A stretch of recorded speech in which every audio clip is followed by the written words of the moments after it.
नमस्ते बच्चों। पहले वाले वीडियो में आपने कृष्ण भक्ति शाखा की विशेषताएं पढ़ी थी और उससे पहले राम भक्ति शाखा पढ़ी थी। तो आपने निर्गुण और सगुण दोनों की जो कवि हैं, जो विशेषताएं हैं और उनमें जो लिखा गया है उसके बारे में एक सामान्य परिचय आपको मैंने दिया था। अब हम शुरू करते हैं संत साहित्य की सामान्य विशेषताएं या संत काव्य की सामान्य विशेषताएं। और इन्हीं सामान्य विशेषताओं में हम कबीर की भी साथ साथ में बात करेंगे कि कबीर की विशेषताएं भी अगर आती है आपके कोर्स में और पूछा जाता है आपसे, तो जो संत काव्य की सामान्य विशेषताएं हैं वही कबीर की विशेषताएं हैं। सबसे पहली जो विशेषता आती है वो निर्गुण ईश्वर में विश्वास। सभी संत निर्गुण ईश्वर में विश्वास रखते हैं। वो कहते हैं कि तुलसी के राम और कबीर के राम दोनों में समानता नहीं है, वो अलग अलग हैं। और इसीलिए कबीर ने कहा, दशरथ सुत तिहु लोक बखाना, राम नाम का मर्म है जाना। कि राम के नाम का मर्म आपको जानना है। दशरथ का पुत्र राम है, वो मेरा ब्रह्म नहीं है। तो निर्गुण है, वो निराकार है, उसका कोई आकार प्रकार रूप रंग, उसके माता पिता कुछ भी नहीं है। वो सर्वव्यापक है, सब जगह वो निवास करता है। इसलिए जो मेरा राम है वो निर्गुण है, उसके गुणों का मैं बखान नहीं कर सकता। इसलिए ये निर्गुण ईश्वर में विश्वास करते हैं। दूसरी विशेषता इनकी है बहुदेववाद और अवतारवाद का विरोध। संत कवियों ने बहुदेववाद और अवतारवाद का विरोध किया। ये कहते हैं कि ईश्वर एक है, वो बहुत नहीं है या बहुत सारे ईश्वर नहीं है। ईश्वर एक है, ये संपूर्ण सृष्टि में व्याप्त है।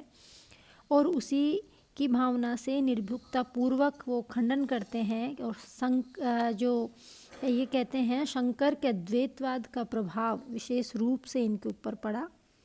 और जब मुसलमान भी एकेश्वरवादी थे, हिंदू मुस्लिम दोनों ही जातियों में एक तरह से विद्वेष अग्नि को शांत करने के लिए, इनमें एकता स्थापित करने के लिए भी जो हमारे भक्त कवि थे, इन्होंने काफ़ी ऐसा काम किया जिससे कि इन दोनों ने प्रयास किया कि तुम्हारा ईश्वर और हमारा ईश्वर दोनों अलग अलग नहीं है, वो एक ही है। उनका विश्वास है कि अवतार जन्म मरण के बंधन से ग्रस्त है। जो अवतारवाद मानते हैं, जो सगुण ईश्वर को मानते हैं, वो कहते हैं कि ईश्वर अवतार लेता है मनुष्य का, ईश्वर अवतार लेता है और वो उस मनुष्य के अवतार में आता है, मानव शरीर धारण करता है, तो वो मरेगा भी। लेकिन जो निर्गुणवादी है वो ये मानते हैं कि जन्म और मरण से वो परे है, वो परम ब्रह्म है, उसको जन्म और मृत्यु छू नहीं सकती। ब्रह्मा विष्णु महेश सभी संतों ने नहीं माना, निंदा की है। और उन्होंने कहा कि ये जो संसार है वो माया है, वो मायाग्रस्त है।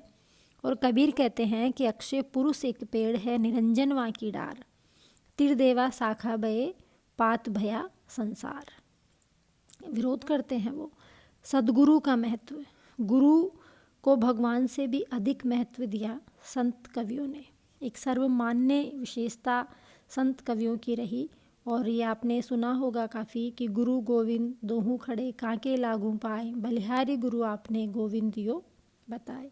इन कवियों का विश्वास है कि राम की कृपा भी, उस पर ब्रह्म परमात्मा की कृपा भी तभी होती है जब गुरु का आशीर्वाद हो, जब गुरु हमें रास्ता बताए। सारांश में ये कहना चाहिए कि निर्गुण भक्त कवि सगुण भक्त कवियों की अपेक्षा गुरु को अधिक महत्व देते हैं। चौथी विशेषता इसमें आती है जाति पाति के भेदभाव का विरोध। सभी संत कवि जाति पाति और वर्ग भेद के प्रबल विरोधी हैं। वो ये कहते हैं कि ये जो मानव धर्म है, वो ना ये मानते हैं कि हिंदू धर्म अच्छा है कि मुस्लिम धर्म अच्छा है। वो कहते हैं मानवता का धर्म, मानवीयता का धर्म हमेशा ही अच्छा है। और मानवता का धर्म जिसको हम मानते हैं वो भगवत भक्ति पाने के लिए एक सबसे सुगम साधन है। और आज के काल में भी जिस धर्म की हमें सबसे ज़्यादा आवश्यकता है वो मानवीयता का ही धर्म है। जिसकी आज भी हमें उतनी ही आवश्यकता है। इसका विशेष कारण एक यह है कि जाति पाति पूछे नहीं कोई, हरि को भजे सो हरि का होई, कि जो जाति पाति की कोई आवश्यकता नहीं है। अधिकतर जो संत कवि थे वो सब निम्न जातियों से संबंध रखते थे। कबीर जुलाहे थे, रैदास चमार थे। इसके अतिरिक्त भक्ति आंदोलन की जाति भेद और वर्ग भेद की चीज़ों से काफ़ी आगे बढ़ गया था, तो सारे संत कवियों ने इनका विरोध किया। दूसरी विशेषता इसमें आती है रूढ़ियों और आडंबरों का विरोध। प्राय सभी संत कवियों ने रूढ़ियों, मिथ्या आडंबरों, अंधविश्वासों की आलोचना की। इसका कारण उन लोगों को सिद्धों और नाथपंथियों से प्रभावित होना है। ये लोग ये मानते हैं कि जाति पाति, बाहरी आडंबर आदि का भेद, हमें इनका डटकर विरोध करना चाहिए। और पांचवी विशेषता इसमें, छठी विशेषता है रहस्यवाद। संत संप्रदाय में जो प्रेम, आसक्ति, रहस्यात्मकता की प्रवृत्तियाँ विंठल संप्रदाय से आई। प्रणयानुभूति के क्षेत्र में पहुंचकर ये खंडन मंडन की प्रवृत्ति को भूल जाते हैं और इनका मृदुल एवं पेशल हृदय तरल हो जाता है।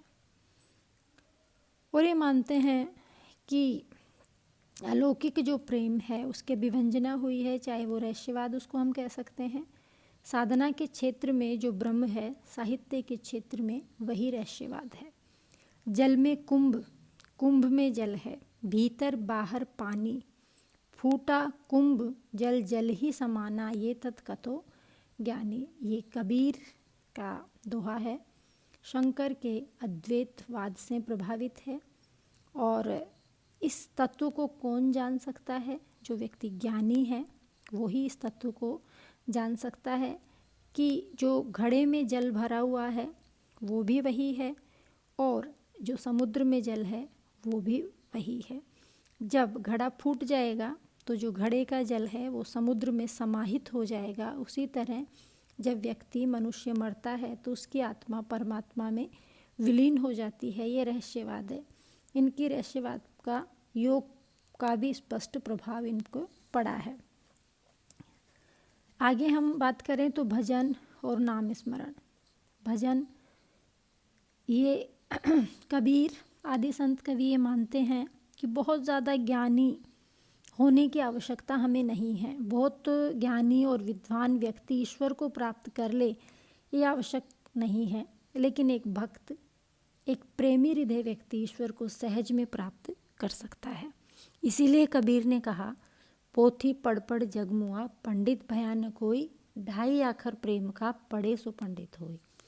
कि इस सारे संसार में ज्ञान का अथाह भंडार है और ज्ञानी बहुत सारी किताबें, पोथियाँ पढ़ पढ़ कर पंडित बन गए हैं, लेकिन प्रेम का जो ढाई अक्षर है, और ये प्रेम जब व्यक्ति के हृदय में उत्पन्न होता है तो वो व्यष्टि से समष्टि की ओर बढ़ता है। व्यष्टि से समष्टि का मतलब है कि व्यक्तिगत से सामाजिकता की ओर उसका प्रेम प्रसारित होने लगता है और वो प्रेम को एक जगह बांध कर नहीं रख सकता। उसका प्रेम करुणा का रूप धारण करता है और करुणा उसकी मानवीयता के, पूरे मानवता के कल्याण के लिए उसकी करुणा बहने लगती है। इसी करुणा में हम गौतम बुद्ध को ले सकते हैं, सबसे बड़ा नाम।